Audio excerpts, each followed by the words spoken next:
Assalamualaikum warahmatullahi wabarakatuh. Selamat siang ya atau selamat sore ya buat teman-teman semuanya.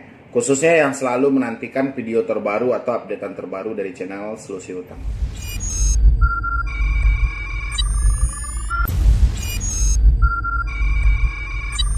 Oke, jadi terima kasih ya buat teman-teman semuanya yang selalu menantikan atau selalu mengikuti video terbaru atau updatean terbaru dari channel Solusi Utang. Saya ucapkan terima kasih banyak.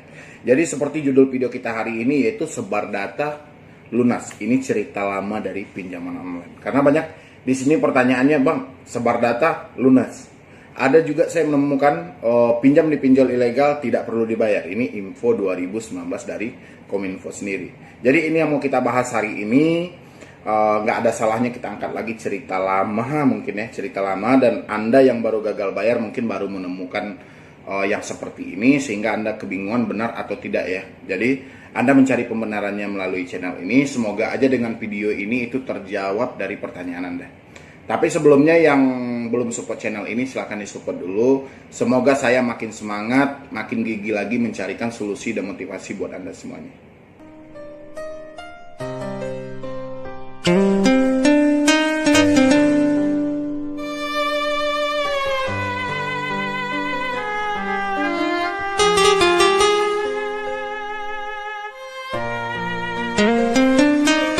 Sebar data hutang lunas.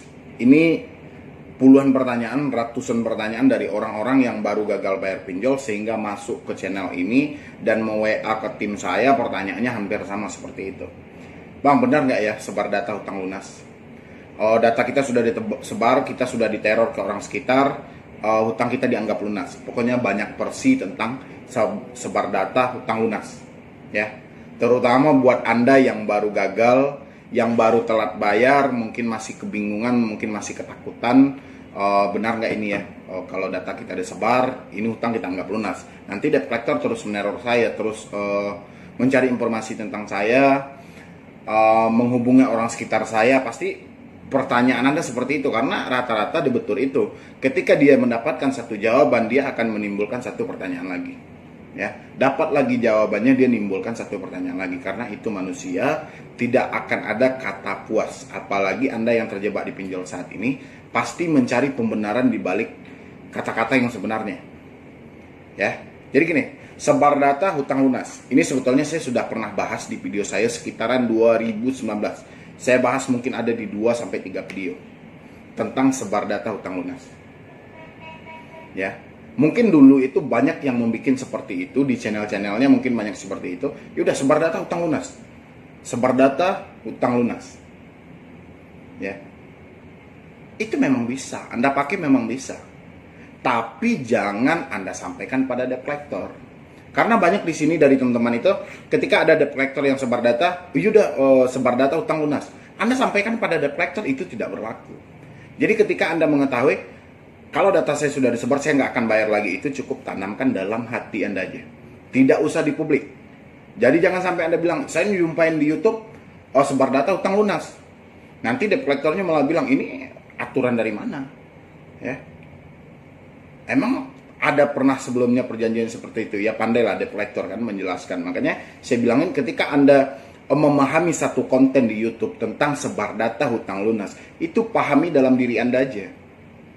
Jadi kalau memang sebar data hutang saya lunas, sudah Anda diamin dalam diri Anda, saya anggap lunas. Nanti Anda tinggal PR-nya orang sekitar saya gimana.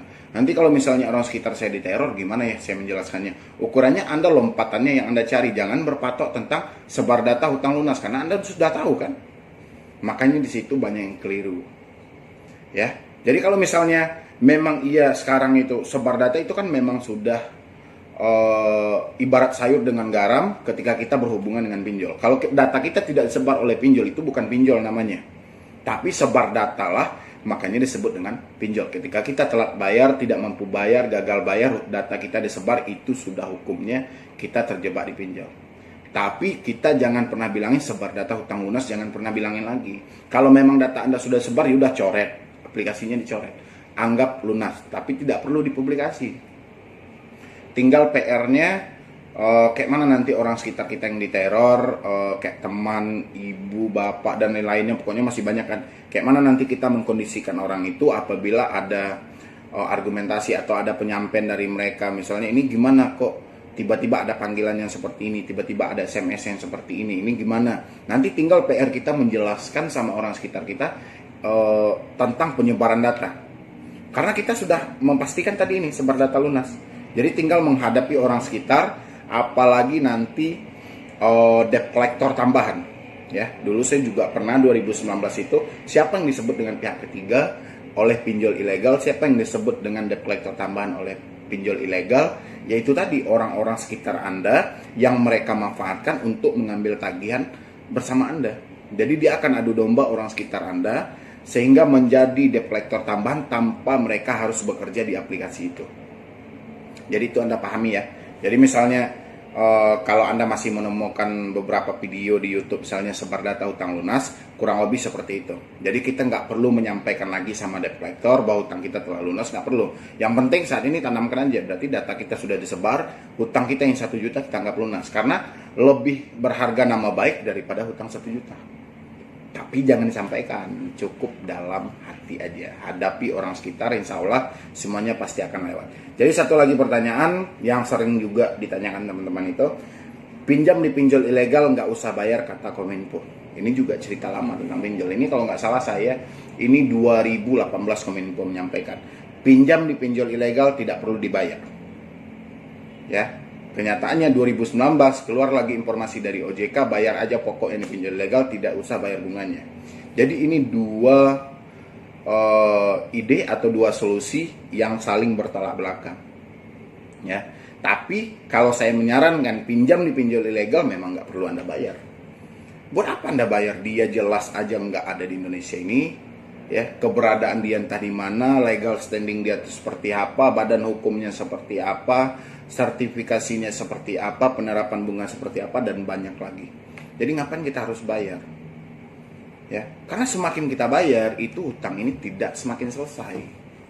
Makanya kalau untuk pinjol ilegal, ini udah jalan satu-satunya ya nggak usah dibayar. Jadi hampir sama dengan tadi sebar data hutang lunas, pinjam di pinjol ilegal tidak usah bayar. Sama dengan kata Kominfo, tapi itu tidak harus diulang-ulang setiap hari, apalagi kita sampaikan ke debt collector, pinjam di pinjol ilegal tidak perlu dibayar. Itu nanti Anda akan dipersulit oleh debt collector dan Anda akan dicaci maki. Makanya semuanya itu solusi yang Anda dapat biasanya Kominfo ini, saya kalau nggak salah itu di Google ya pemberitaannya melalui web.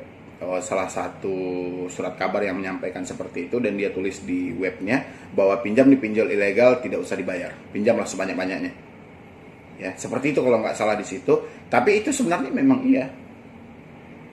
Jadi Anda ngapain harus bayar kalau ini tidak akan selesai? Justru karena kita bayar, ini makin besar dan makin besar, makin berkembang dan makin berkembang. Jadi ngapain harus kita bayar? Yang penting kita ikutilah. Ada satu info yang seperti ini, pinjam di pinjol ilegal tidak usah bayar, sebar data hutang lunas, oke. Kita pegang aja itu, tapi nggak harus kita sampaikan begana begini, itu mempersulit diri kita sendiri. Jadi orang sekitar, Bang, orang sekitar ya seperti tadi, tinggal PR Anda mengkondisikan gimana cara Anda mengkondisikan orang sekitar. Mungkin Anda yang lebih tahu karena Anda hidup di lingkungan itu, mungkin sama saudara, teman dan lain-lainnya, mungkin itu Anda yang lebih tahu. Kalau saya di sini cuma menyampaikan, yang mempraktekkan di lapangan itu diri Anda. Ya. Jadi kurang lebih seperti itu jawaban dari saya yang selalu bertanya, karena ini cara lama tentang pinjol yang Anda tanyakan. Tapi karena COVID-19 kemarin mungkin banyak yang terjebak di pinjol sehingga dia mencari beberapa informasi di web atau di YouTube sehingga dia menemukanlah hal-hal yang seperti ini. Dan karena keraguan dan dia takut mencerna langsung dari dua solusi yang seperti ini, sehingga banyak pertanyaan ke saya. Jadi kurang lebih kalau dari saya jawabannya seperti itu. Sebar data hutang lunas itu tanamkan dalam hati Anda, tidak perlu Anda publik ke siapapun. Ya, tinggal PR kita menghadapi orang sekitar. Pinjam di pinjol ilegal nggak usah dibayar kata Kominfo. Ya udah seperti itu juga. Pinjam di pinjol ilegal Anda nggak perlu bayar. Ngapain Anda sibuk-sibuk? Yang penting kondisikan orang sekitar, PR-nya pasti orang sekitar. Ya, jadi kurang lebih cuman itu yang dapat saya sampaikan. Terlebih dan terkurangnya saya mohon maaf. Nanti buat teman-teman semuanya yang mau konsultasi atau diskusi sama tim saya, nomornya masih ada di link skripsi. Ya, silahkan Anda bertanya sepuasnya. Mau seperti apa nanti pertanyaan Anda, silahkan Anda tanyakan di situ. Yang penting Support terus channel Solusi Hutang, semoga channel ini makin berkembang, saya makin semangat memberikan solusi dan motivasi buat Anda semuanya. Ya, jadi sekian dulu dari saya, Medi Broni. Wassalam.